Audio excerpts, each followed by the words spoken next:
Welcome to Educlick your online study partner. Good evening दोस्तों, कैसे हो आप लोग। मैं उम्मीद करता हूं कि आप लोग बहुत अच्छे होंगे। गुड इवनिंग सबको, गुड इवनिंग।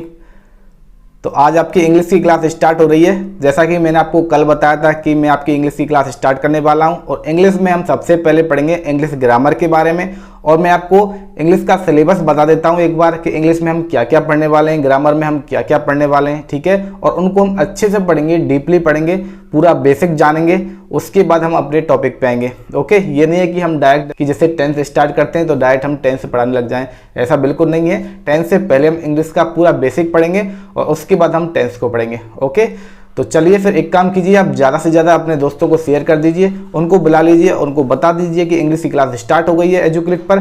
तो आप जल्दी कीजिए और ज़्यादा से ज़्यादा शेयर कर दो, ठीक है। आपकी इंग्लिश की क्लास कंटिन्यू रहेगी, बिल्कुल कंटिन्यू रहेगी। पूरा सिलेबस मैं आपको करवाने वाला हूँ, लेकिन आपको ये ध्यान रखना है कि आपको ज़्यादा से ज़्यादा लोगों को जोड़ना है चैनल के साथ, ज़्यादा से ज़्यादा अपने दोस्तों को बुलाना है, ठीक है। और ज़्यादा से ज़्यादा क्या करना है, शेयर करते रहना है। ओके, तो जिन लोगों ने अभी तक वीडियो को लाइक नहीं किया तो वीडियो को लाइक कर, इसके साथ साथ शेयर कर दो। ओके, चलिए फिर स्टार्ट करते हैं। मैं आपको इंग्लिश का सिलेबस बता देता हूं कि इंग्लिश में आपके लिए जो ग्रामर जो दे रखी है उस ग्रामर में आपके लिए क्या क्या आने वाला है। ओके, चलिए देखते हैं फिर।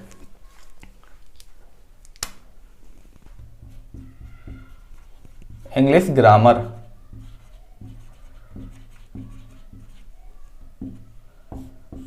तो इंग्लिश ग्रामर का सिलेबस मैं आपको बता देता हूं।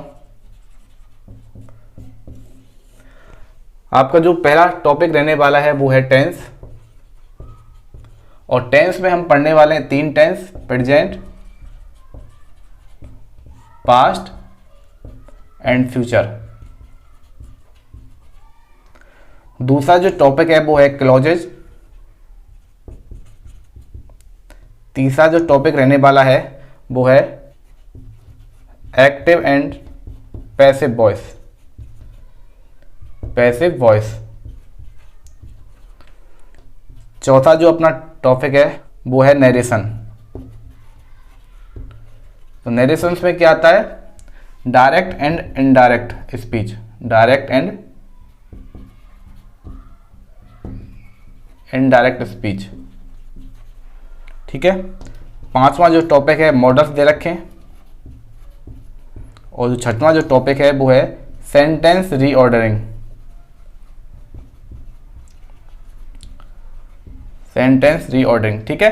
तो ये जो आपके ग्रामर में दे रखा है, इसके अलावा जो राइटिंग वाला दे रखा है, कंपोजिशन वाला दे रखा है, उसमें हम आगे पढ़ेंगे। मैं आपको पैराग्राफ लिखना सिखाऊंगा। ओके, ऐसे को कैसे सॉल्व करते हैं वो भी बताऊंगा, लेटर्स राइटिंग कैसे होती है वो सब कुछ मैं आपको बताने वाला हूं।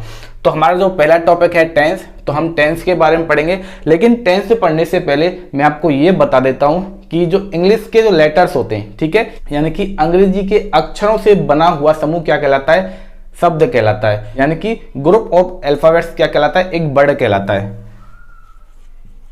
वर्ड, वर्ड का मतलब क्या होता है, एक शब्द होता है। तो आखिर ये वर्ड क्या होता है, ग्रुप ऑफ लेटर्स, ठीक है। यानी कि अक्षरों का समूह क्या कहलाता है, वर्ड कहलाता है, जो क्या देता है, एक मीनिंग दिखता है, ठीक है। यानी कि ऐसा समूह जो क्या देता है, एक अर्थ देता है। और किससे बना होता है, वो ग्रुप ऑफ लेटर से मिलकर बना होता है। यानी कि अक्षरों का एक ऐसा समूह जो क्या देता है, एक अर्थ देता है, वो क्या कहलाता है, एक वर्ड कहलाता है। अब जब बहुत सारे वर्ड मिल जाते हैं, वर्ड वर्ड वर्ड, जब बहुत सारे वर्ड मिल जाते हैं तो निर्माण होता है एक सेंटेंस का, सेंटेंस का। तो सेंटेंस की डेफिनेशन हम क्या देखेंगे, सेंटेंस की डेफिनेशन होती है group of words, group of words which gives a meaning is called sentence, ठीक है। तो सेंटेंस की मीनिंग मैंने आपको क्या बताई कि सेंटेंस की डेफिनेशन क्या होती है कि शब्दों का एक ऐसा समूह, क्या, शब्दों का एक ऐसा समूह जो क्या देता है, विच गिव्स ए मीनिंग, यानी कि एक अर्थ निकालता है, वो क्या कहलाता है, इट्स कॉल्ड सेंटेंस, यानी कि वाक्य कहलाता है। सेंटेंस को हिंदी में बोलते हैं वाक्य। तो वाक्य किससे मिलकर बना है, वाक्य शब्दों से मिलके बना है। यानी कि सेंटेंस किससे मिलके बना होता है? सेंटेंस वर्ड से मिलके बना होता है। तो ग्रुप ऑफ वर्ड्स क्या कहलाता है? सेंटेंस कहलाता है। और ग्रुप ऑफ लेटर्स क्या कहलाता है? वर्ड्स कहलाता है, यानी कि एक शब्द कहलाता है। ठीक है, तो ये हमने वर्ड पढ़ लिया, हमने सेंटेंस पढ़ लिया। अब हम देखते हैं कि एक सेंटेंस होता है, जैसे कोई भी सेंटेंस लगा लीजिए, एक सबसे simple sentence, Ramesh is a nice boy, nice boy. ठीक है, तो मैंने क्या सेंटेंस लिखा कि Ramesh is a nice boy, यानी कि रमेश एक अच्छा लड़का है। तो ये आसान सा बिल्कुल एक सेंटेंस है, एक वाक्य है कि रमेश एक अच्छा लड़का है। तो इसको सेंटेंस क्यों कहा हमने? क्योंकि रमेश एक वर्ड है, इज एक वर्ड हो गया, ए एक वर्ड हो गया, नाइस एक वर्ड है, बॉय एक वर्ड है, क्योंकि इन सबका क्या है? मीनिंग है। जैसे वर्ड मतलब जैसे स्टूडेंट, जैसे स्टूडेंट, स्टूडेंट का मतलब सबको पता होता है विद्यार्थी। ठीक है, जिनमें छात्र भी हो सकते हैं और छात्रा भी हो सकती है। यानी कि ग्रुप ऑफ लेटर्स है। लेटर्स का क्या है? एक ग्रुप है जिसका क्या निकलता है? एक मीनिंग निकलता है। तो मीनिंग क्या हो गया? विद्यार्थी। और ये स्टूडेंट क्या बन गया? एक वर्ड बन गया। इसी तरह से जब बहुत सारे वर्ड मिलके किसका निर्माण करते हैं? एक सेंटेंस का निर्माण कर दिया। बहुत सारे वर्ड मिलके किसका निर्माण करते हैं? एक सेंटेंस का निर्माण करते हैं, जिसका एक अर्थ निकलता है। यानी कि Ramesh is a nice boy, यानी कि रमेश एक अच्छा लड़का है। ठीक है, अब देखते हैं कि सेंटेंस होता है वो बहुत से पार्ट से मिलके बना होता है। यानी कि रमेश एक पार्ट हो गया, इज एक पार्ट है, ए एक पार्ट है, नाइस एक पार्ट है, बॉय एक पार्ट है। ठीक है, यानी कि जो सेंटेंस होता है वो बहुत से पार्ट से मिलके बना होता है, यानी कि अलग अलग भागों से मिलके बना होता है, जिनको इंग्लिश में कहा जाता है पार्ट्स ऑफ स्पीच। क्या कहा जाता है? Parts of speech. ठीक है, यानी कि वाक्य के भाग क्या होते हैं? हिंदी में इसको बोले तो वाक्य के भाग, यानी कि पार्ट्स ऑफ स्पीच। तो एक सेंटेंस होता है वो पार्ट्स ऑफ स्पीच से मिलकर बना होता है। अब ये पार्ट्स ऑफ स्पीच कौन से होते हैं? जो सेंटेंस का निर्माण करते हैं, जो सेंटेंस को डिजाइन करते हैं, उनको बनाते हैं। ठीक है, तो उनके बारे में हम देखते हैं। एक बार मैं ये रफ कर देता हूं, उसके बाद हम पढ़ते हैं पार्ट्स ऑफ स्पीच के बारे में। मैं आपको इतना बताऊंगा कि आपको वो हमेशा काम आएगा, और हम इतना डीपली भी नहीं पढ़ेंगे, कंपटीशन लेवल का, एक हायर लेवल का इतना डीपली भी नहीं पढ़ेंगे कि जो आपके अभी तो कुछ काम आने वाला नहीं है। ठीक है, स्कूल के लिए अभी कोई काम आने वाला नहीं है, लेकिन मैं आपको एक अच्छे लेवल का बताऊंगा जो कंपटीशन लेवल तक भी हो सकता है। ओके, चलिए हम इसको मिटा देते हैं। ठीक है,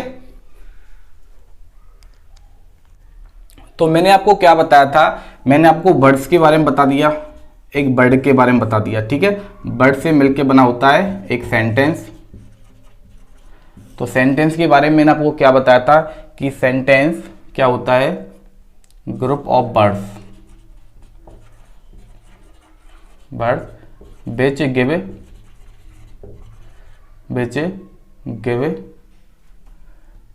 a complete meaning।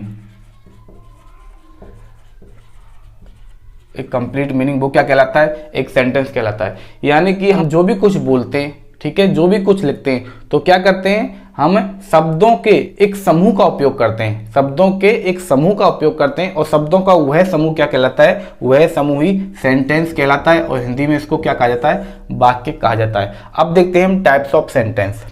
ठीक है, एक काम करता हूं, पहले कुछ एग्जाम्पल आपको बता देता हूं। सेंटेंस के एग्जाम्पल देख लीजिए। सेंटेंस का एग्जाम्पल एक तो मैंने आपको ये बताया था, Ramesh is a good footballer. तो एक ये सेंटेंस बन जाता है। तो सेंटेंस क्या होता है? वर्ड्स का एक समूह होता है जो क्या देता है? अपना एक मीनिंग देता है, अपना एक अर्थ देता है। तो इसका अर्थ निकलता है कि रमेश एक अच्छा फुटबॉलर है, यानी कि रमेश फुटबॉल अच्छा खेलता है। इसका मतलब ये हो जाता है। ठीक है, चलिए और देखते हैं। Yogesh lives in Jaipur. Yogesh lives in Jaipur, यानी कि जो योगेश है वो कहाँ रहता है? वो जयपुर में रहता है। ठीक है, तो यानी कि अब वर्ड्स का एक ऐसा ग्रुप है जिससे क्या पता चल रहा है? हमें उसका मीनिंग पता चल रहा है, पूरे का हमें मीनिंग पता चल रहा है। तो वो क्या हो गया? सेंटेंस हो गया। ठीक है, अब हम देखते हैं कि सेंटेंस के टाइप कौन से होते हैं। ठीक है, सेंटेंस, तो टाइप्स ऑफ सेंटेंस।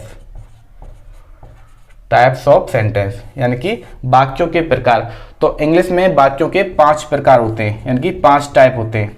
कौन कौन से टाइप होते हैं? पहला टाइप होता है एसेटिव सेंटेंस। एसेटिव सेंटेंस यानी इसको हिंदी में कहा जाता है साधारण वाक्य। साधारण वाक्य। अब एसेटिव सेंटेंस होते हैं वो अगेन 2 प्रकार के होते हैं। कौन कौन से? ये 2 प्रकार के होते हैं अगेन। पहला इसका प्रकार होता है एफर्मेटिव। एफर्मेटिव सेंटेंस, ठीक है। तो एफर्मेटिव सेंटेंस का मतलब होता है सकारात्मक वाक्य। सकारात्मक वाक्य, ओके। दूसरा जो इसका प्रकार है वो होता है negative sentence. Negative sentence. Negative sentence का मतलब होता है नकारात्मक वाक्य। नकारात्मक वाक्य यानी कि एफर्मेटिव सेंटेंस क्या होता है कि जो सकारात्मक वाक्य होता है यानी कि उसमें किसी प्रकार की कोई नेगेटिविटी नहीं होगी। इनके एक एग्जांपल कराता हूं। एफर्मेटिव का एग्जांपल देख लीजिए। Rakesh plays football. तो इसका मतलब होता है कि राकेश फुटबॉल खेलता है। तो ये क्या हो गया? एक साधारण वाक्य हो गया, ठीक है। एक साधारण वाक्य का प्रकार है और साधारण वाक्य में भी ये एफर्मेटिव सेंटेंस है यानी कि सकारात्मक वाक्य है, इसमें कोई नेगेटिविटी नहीं है, ठीक है। अब एक नेगेटिव सेंटेंस का एग्जांपल देखते हैं। मैंने आपको बताया था कि योगेश लिव्स इन जयपुर, तो इसी से देख लीजिए। Yogesh does not live in Jaipur. तो ये कैसा हो गया? ये एक नेगेटिव सेंटेंस हो गया क्योंकि इसमें प्रयोग किसका हो गया? नॉट का प्रयोग हो गया। तो Yogesh does not live in Jaipur यानी कि योगेश है वो कहाँ नहीं रहता है? वो योगेश है वो जयपुर में नहीं रहता है। इसका मतलब क्या होगा कि योगेश है वो जयपुर में नहीं रहता है। तो ये हो जाता है एसेटिव सेंटेंस यानी कि साधारण वाक्य। और वाक्य का दूसरा प्रकार बताता हूं, इंट्रोगेटिव। इंट्रोगेटिव सेंटेंस, इनको हिंदी में कहा जाता है प्रश्नवाचक वाक्य। प्रश्नवाचक वाक्य। तो प्रश्नवाचक वाक्य कौन से होते हैं? तो आप ये लगा लीजिए। एक एग्जांपल मैं आपको बताता हूं कि क्या वह एक अच्छा लड़का है। तो उसमें हमने क्या पूछा? क्वेश्चन पूछा। यानी कि जिस सेंटेंस में कोई भी क्वेश्चन पूछा जाए, ठीक है, क्वेश्चन पुट किया जाए, वो क्या होगा? इंट्रोगेटिव सेंटेंस होगा यानी कि प्रश्नवाचक वाक्य होगा। तो मैंने एग्जांपल क्या दिया? क्या वह एक अच्छा लड़का है। इसका हम इंग्लिश में ट्रांसलेशन करेंगे तो कैसे लिखेंगे? Is he a good boy. Boy. तो प्रश्नवाचक वाक्य में क्या करते हैं? हम क्वेश्चन मार्क लगाते हैं लास्ट में, ठीक है, प्रश्नवाचक चिन्ह लगाते हैं। तो is he a good boy, तो क्या वह एक अच्छा लड़का है। तो ये हो गया एक इंट्रोगेटिव सेंटेंस हो गया। अब जो हमने ये एग्जांपल दिए हम इनको भी बना सकते हैं इंट्रोगेटिव सेंटेंस में। जैसे कि योगेश लिव्स इन जयपुर, तो योगेश कहाँ रहता है? जयपुर में रहता है। तो हम क्वेश्चन बना सकते हैं क्या योगेश जयपुर में रहता है। तो इसको कैसे लिखेंगे? क्या योगेश जयपुर में रहता है। तो देख लीजिए, does Yogesh live in Jaipur, question mark चिन्ह हो गया। तो क्या योगेश लिव इन जयपुर, जयपुर में रहता है। तो होता क्या है, जब हम प्रश्नवाचक वाक्य बनाते हैं तो उनमें हम सब्जेक्ट से पहले क्या रखेंगे? वर्ब रखेंगे, जिसके कारण क्वेश्चन बन जाता है, ठीक है। ये सब कुछ मैं आपको बताऊंगा टेंस के अंदर। अभी तो आपको क्या करना है? सिर्फ टाइप्स ऑफ सेंटेंस देखने हैं कि सेंटेंस के प्रकार कितने होते हैं, ठीक है, सेंटेंस के कौन कौन से पार्ट्स होते हैं, हम इनके बारे में देखते हैं। ओके, तो मैंने आपको 2 सेंटेंस के बारे में बता दिया है। एक है एसेटिव सेंटेंस और दूसरा है इंट्रोगेटिव सेंटेंस यानी कि प्रश्नवाचक वाक्य, ठीक है। ये रफ कर देता हूं और आगे और बताता हूं, ठीक है। अब तीसरा जो हमारा वाक्य का प्रकार है वो है इंपेरेटिव सेंटेंस।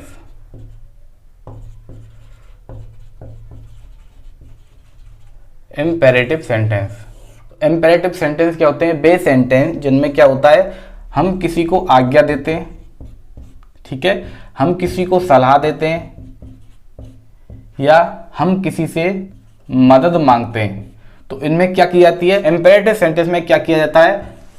ऑर्डर दिया जाता है, सजेशन या फिर एडवाइस,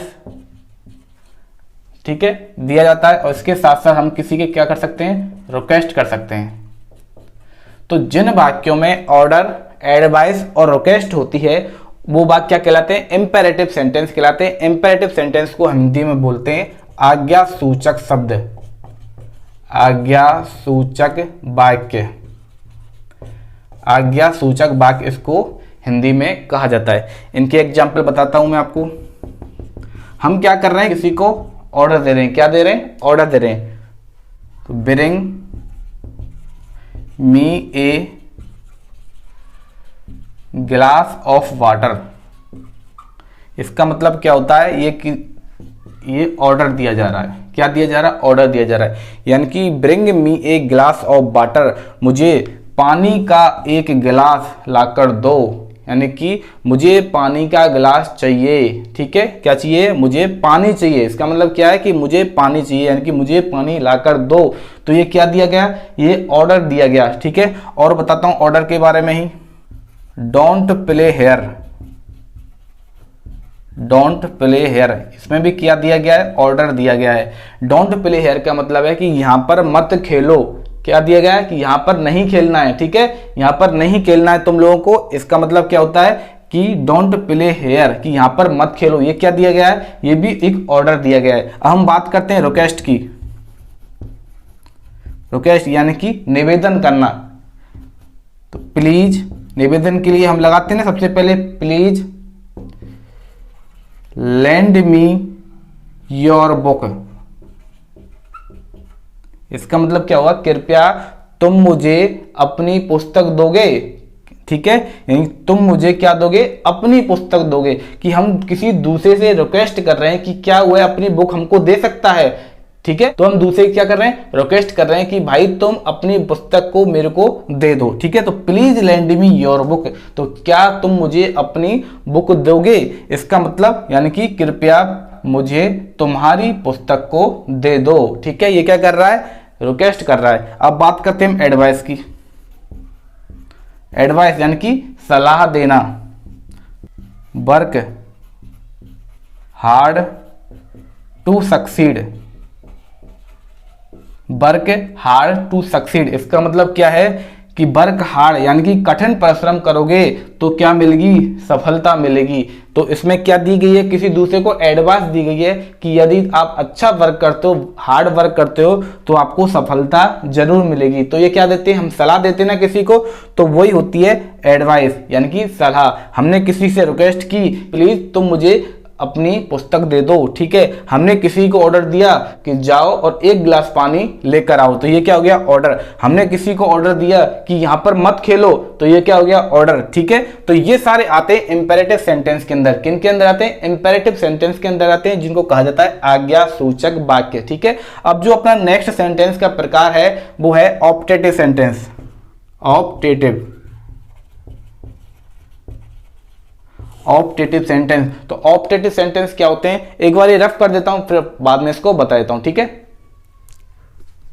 तो चौथा जो वाक्य का प्रकार है वो है ऑप्टेटिव सेंटेंस। ऑप्टेटिव सेंटेंस, इसको हिंदी में कहा जाता है इच्छा सूचक वाक्य। ठीक है, तो ऑप्टेटिव सेंटेंस कौन से होते हैं, ऐसे सेंटेंस यानी कि a sentence which expresses blessing, यानी कि हम बोल सकते हैं विश यानी कि इच्छा या फिर प्रेयर, यानी कि ऐसे वाक्य जो हमारी इच्छा, जो हम सोचते हैं, जो हमारा मन करता है, और हमारी प्रेयर यानी कि प्रार्थनाएं, ठीक है, को बताते हैं। ठीक है, यानी कि यदि हम किसी भी वाक्य से अपनी विश या अपनी इच्छा, अपनी प्रेयर, ठीक है, इनको बारे में हम बताएं तो वो वाक्य कहलाएंगे ऑप्टेटिव सेंटेंस कहलाएंगे, यानी कि इच्छा सूचक वाक्य कहलाएंगे। इसकी एग्जाम्पल बताता हूं तो आपको आसानी से समझ में आ जाएगा। हम किसी को आशीर्वाद देते हैं ना, ठीक है, तो प्रेयर में क्या आता है, आशीर्वाद भी आता है। क्या आता है, प्रेयर में आशीर्वाद आता है। इसके साथ साथ प्रेयर में क्या आता है, श्राप भी आता है। तो ये सब किस पे डिपेंड करता है, हमारी विश पे डिपेंड करता है, विशेष पे डिपेंड करता है कि हमारी इच्छा क्या है। ठीक है, तो हम इसके एग्जाम्पल देते हैं, किसी को हम आशीर्वाद देते हैं तो क्या बोलते हैं, मे गॉड ब्लेस यू। क्या बोलते हैं, मे गॉड ब्लेस यू। इसका मतलब क्या होता है कि भगवान तुम्हें सदा सलामत रखे, यानी कि भगवान तुम्हें क्या दे, आशीर्वाद दे। तो यहां पर हम क्या करते हैं, फुल स्टॉप नहीं लगाते, यहां पर हम ये वाला चिन्ह लगाते हैं जिसको कहा जाता है विस्मय बोधक चिन्ह, यानी कि ऑप्टेटिव साइन होता है। ठीक है, इस प्रकार का साइन हमको यहां पर लगाना होता है। और एग्जाम्पल बताता हूं आपको, मे यू लिव लॉन्ग, यानी कि भगवान करे कि तुम्हारी लंबी आयु हो। मे यू, कि हम क्या कर रहे हैं, हम इच्छा व्यक्त कर रहे हैं। ठीक है, हम आशीर्वाद दे रहे हैं कि मे यू लिव लॉन्ग। इसका मतलब होता है कि भगवान करे कि तुम दीर्घ आयु हो। और देखते हैं example, may God help you, कि ईश्वर तुम्हारी मदद करे, भगवान तुम्हारी मदद करे। तो ये सारे कैसे हो गए, ये सारे ऑप्टेटिव सेंटेंस आते हैं जो हमारी इच्छा, हमारी प्रार्थना, हमारे आशीर्वाद पर डिपेंड करते हैं। ठीक है, तो ये कहलाते हैं ऑप्टेटिव सेंटेंस, यानी कि इच्छा सूचक शब्द। और जो लास्ट प्रकार है वो है एक्सक्लेमेटरी, एक्सक्लेमेटरी सेंटेंस। इनको कहा जाता है भाववाचक, भाववाचक वाक्य होते हैं। कैसे वाक्य होते हैं, ये भाववाचक वाक्य होते हैं जो हमारी भावनाओं को व्यक्त करते हैं। ये हमारी किसको बताते हैं, फीलिंग्स को बताते हैं। किसको बताते हैं, हमारी फीलिंग्स, यानी कि हमारी भावनाओं को बताते हैं। ठीक है, तो इसके एग्जाम्पल बताता हूं मैं आपको। तो इसमें कौन कौन से आएंगे, जैसे हम जब खुश होते हैं तो जैसे हुर्रा। ठीक है, ये हुर्रा होता है, ये किसका प्रतीक आता है, ये किसका साइन है, ये खुशी का आता है। Hurray we have won the match, hurray we have won the match. तो ये खुशी वाला साइन है कि हुर्रा, हमने क्या मैच को जीत लिया है। क्या जीत लिया है, हमने मैच को जीत लिया है। तो क्या बताता है, ये भावनाओं को बताता है, फीलिंग्स को बताता है। तो ये आता है एक्सक्लेमेटरी के अंदर, ये भाववाचक वाक्यों के अंदर। और एग्जांपल बताता हूं कि जब हम दुखी होते हैं तो लिखते हैं अलास। क्या लिखते हैं, ALAS, अलास लिखते हैं। ठीक है, तो इसका वाक्य देख लीजिए, आई एम रुइन्ड, यानी कि अलास, अरे भाई मैं तो क्या हो गया, बर्बाद हो गया। तो इसका क्या हुआ, इसमें दुख व्यक्त किया गया कि अरे भाई मैं तो भाई बर्बाद हो गया पूरी तरह से। तो अलास आई एम रुइन्ड, तो मैं पूरी तरह से कैसा हो गया, बर्बाद हो गया। तो ये किसका बताता है, ये सौरों को व्यक्त करता है, यानी कि ये दुखी हुई भावनाओं को व्यक्त करता है, ये हैप्पीनेस को व्यक्त करता है। ठीक है, यानी कि हम कैसे हैं, हम खुश हैं, हम बहुत ज्यादा खुश हैं, हम बहुत ज्यादा जॉयफुल हैं। तो ये किसको व्यक्त करता है, हुर्रा खुशी को व्यक्त करता है, अलास किसको व्यक्त करता है, दुख को व्यक्त करता है। और ये सभी आते हैं एक्सक्लेमेटरी सेंटेंस, यानी कि भाववाचक वाक्यों में। ठीक है, तो ये होते हैं वाक्यों के प्रकार। मैंने आपको कौन कौन से वाक्यों के प्रकार बताए, एक बार रिवाइज करवा देता हूं। ठीक है, यहां पर हम अच्छे से पढ़ेंगे, आपको आसानी से समझ में आ जाएगा। पहले तो आपको सबसे पहले यही पता होना चाहिए, हमने इंग्लिश ग्रामर स्टार्ट की, हमको ये नहीं पता कि शब्द क्या होता है, वर्ड क्या होता है, सेंटेंस क्या होते हैं, सेंटेंस कितने प्रकार के होते हैं। तो इनके बारे में हमें पता होना चाहिए। और हमें ये भी पता होना चाहिए कि सेंटेंस के पार्ट कितने होते हैं। ठीक है, और सेंटेंस में आने वाले पार्ट कौन कौन से होते हैं, तो सबके बारे में हमको पता होना चाहिए। तो हमने देखे types of sentence, types of sentence. ठीक है, टाइप्स ऑफ सेंटेंस मैंने आपको बताए थे 5 प्रकार के। पहला आपको बताया था मैंने एसरेटिव सेंटेंस। एसरेटिव सेंटेंस में मैंने आपको 2 बताए थे। कितने बताए थे, 2 बताए थे। कौन कौन से, एक तो बताया था एफर्मेटिव और दूसरा मैं आपको बताया था नेगेटिव। ठीक है, अब इसके बाद हमने जो दूसरा सेंटेंस का प्रकार पढ़ा, दूसरा प्रकार कौन सा था, दूसरा प्रकार हमने पढ़ा इंट्रोगेटिव, इंट्रोगेटिव सेंटेंस, यानी कि प्रश्नवाचक वाक्य। हमने जो तीसरा सेंटेंस का प्रकार पढ़ा वो था imperative, imperative sentence. Imperative sentence कौन से होते हैं, जो मैंने आपको कैसे बताए थे, आज्ञा सूचक वाक्य होते हैं, जिनमें हम किसी को ऑर्डर दे सकते हैं, रिक्वेस्ट कर सकते हैं, और इसके साथ साथ हम किसी को एडवाइस या सजेशन भी कर सकते हैं। चौथा वाक्य हमने पढ़ा ऑप्टेटिव सेंटेंस। ऑप्टेटिव सेंटेंस, तो ऑप्टेटिव सेंटेंस में क्या है, ऑप्टेटिव सेंटेंस में हमने अपनी जो इच्छा थी यानी कि विशेष थी, हमारी जो प्रेयर्स थी, हमारी जो ब्लेसिंग थी, वो सारी आती है ऑप्टेटिव सेंटेंस में, यानी कि इनको कहा जाता है इच्छा सूचक वाक्य। पांचवा जो हमने वाक्य का प्रकार पढ़ा वो था एक्सक्लेमेटरी। एक्सक्लेमेटरी सेंटेंस, तो एक्सक्लेमेटरी सेंटेंस में क्या पढ़ा हमने, ये थे हमारे भाववाचक वाक्य। कैसे, भाववाचक वाक्य। तो इनमें क्या होती है, हमारी जो भावनाएं होती हैं, फीलिंग्स होती हैं, उनको व्यक्त किया जाता है, उनको एक्सप्रेस किया जाता है। क्या वो हमें दुखी वाली फीलिंग है, क्या वो हमारी खुशी वाली फीलिंग है, तो फीलिंग्स को एक्सप्रेस किया जाता है एक्सक्लेमेटरी सेंटेंस के द्वारा। तो इनमें मैं आपको बताया था कि हुर्रा लगा के हम व्यक्त करते हैं खुशी को, अलास लगा के हम व्यक्त करते हैं दुख को। ठीक है, इस प्रकार से हमने टाइप्स ऑफ सेंटेंस पढ़ लिए। अब मैं आपको बताता हूं कि सेंटेंस के पार्ट। ठीक है, तो सेंटेंस के पार्ट क्या होते हैं, एक बार रफ कर देता हूं और फिर उसके बाद हम आगे पढ़ते हैं। ओके, तो हमने अभी क्या पढ़े, सेंटेंस पढ़ लिए। क्या पढ़ लिए हमने, सेंटेंस पढ़ लिए। ठीक है, तो सेंटेंस के अब हम देखते हैं पार्ट। तो मेन रूप से इंग्लिश में सेंटेंस के जो पार्ट होते हैं वो दो होते हैं। कितने पार्ट होते हैं, दो पार्ट होते हैं। पहला होता है सब्जेक्ट और जो दूसरा पार्ट होता है प्रेडिकेट। ओके, तो किसी भी सेंटेंस के दो पार्ट होते हैं, एक तो होता है सब्जेक्ट और दूसरा पार्ट होता है प्रेडिकेट। तो इनको कैसे समझेंगे, एक एग्जांपल से समझाता हूं आपको कि the car was running very fast.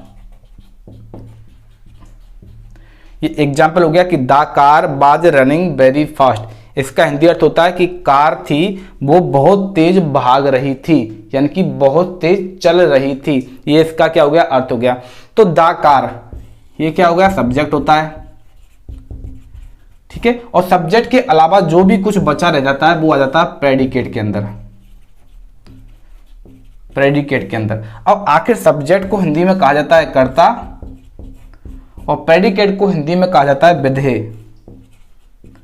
क्या कहा जाता है, विधेय। तो ये होते क्या है, आखिर कर्ता क्या है, तो कर्ता क्या होता है, किसी भी व्यक्ति, कोई भी जानवर या कोई भी स्थान, ठीक है, आदि हो सकते हैं। ठीक है, यदि इनके बारे में कुछ भी बोला जाए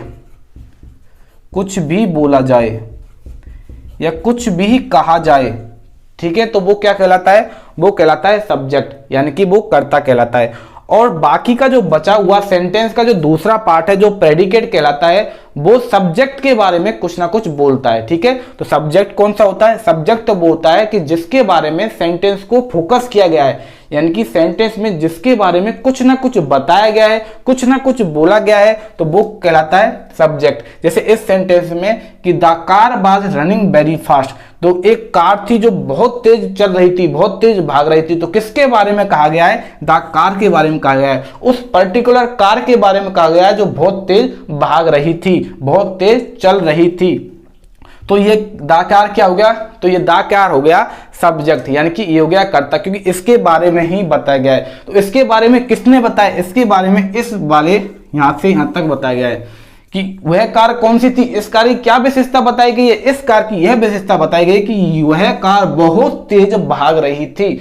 तो सब्जेक्ट के बारे में जो भी कुछ बताया जाता है वो किसके द्वारा बताया जाता है, वो प्रेडिकेट के अंदर आता है। किसके अंदर आता है, वो प्रेडिकेट के अंदर आता है। ये आपको याद रखना है कि किसी भी सेंटेंस के दो पार्ट होते हैं, एक होता है सब्जेक्ट, दूसरा होता है प्रेडिकेट। सब्जेक्ट वह होता है जिसके बारे में कुछ भी बोला जाता है, कुछ भी बताया जाता है, जिसको फोकस किया जाता है, वो सब्जेक्ट होता है। और जो सेंटेंस का भाग उस सब्जेक्ट के बारे में जो कुछ भी बताता है वो कहलाता है प्रेडिकेट, यानी कि उसको हिंदी में कहा जाता है विधेय। ठीक है, ये सिर्फ समझने के लिए है, ये आपके कहीं पे भी कुछ भी काम आने वाले नहीं है, क्योंकि आपको सिर्फ समझना है, क्योंकि हमको पढ़ना है टेंस, और टेंस आप आपको आने चाहिए वो अच्छी बात है। आप टेंस याद कर लेते हो, हमने टेंस कर लिया, प्रेजेंट कर लिया, हमने पास्ट कर लिया, हमने फ्यूचर कर लिया, हमको पता है कि कौन सी हेल्पिंग वर्ब होती है, हमको पता है कि किस हेल्पिंग वर्ब के साथ हम लोग किस प्रकार से मेन वर्ब लगानी है, हमें कब कौन से किस प्रकार के नाउन के साथ वर्ब यूज करनी है, कैसी वर्ब यूज करनी है, इसके बारे में हम पढ़ लेंगे।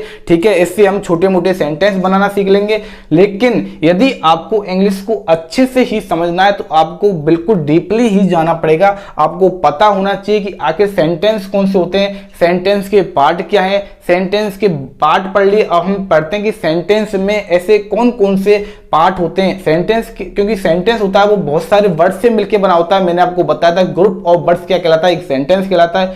तो वो ग्रुप ऑफ वर्ड्स क्या कहलाते हैं, तो वो ग्रुप ऑफ वर्ड्स कहलाते हैं पार्ट ऑफ स्पीच। ठीक है, क्या कहलाते हैं, पार्ट ऑफ स्पीच, यानी कि सेंटेंस के विभिन्न भाग कहलाते हैं। अब ये पार्ट ऑफ स्पीच कौन कौन से होते हैं देख लीजिए। एक तो होता है नाउन, प्रोनाउन,